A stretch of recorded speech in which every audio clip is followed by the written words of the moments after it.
Well, let me say, Ruby, it's a really exciting time for journalists who are interested in covering Cuba. There are a few places around the world where you can still cover a country and feel that there's some segments, some elements of the Cold War still happening. You can't do that in very many places, which makes it a very difficult story to cover, but an incredibly exciting story to cover.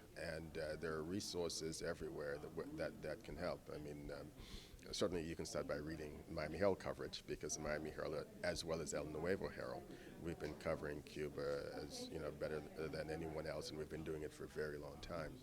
In addition to that, there are places in Washington and elsewhere that where people have really been looking at Cuba, and I'm talking here now about think tanks. Certainly, the University of Miami has been following Cuba really closely.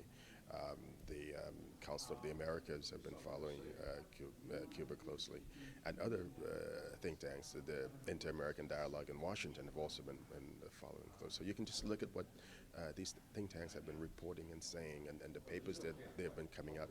And every year there are a series of major seminars or conferences where you have professors, academics from Cuba coming to the U.S.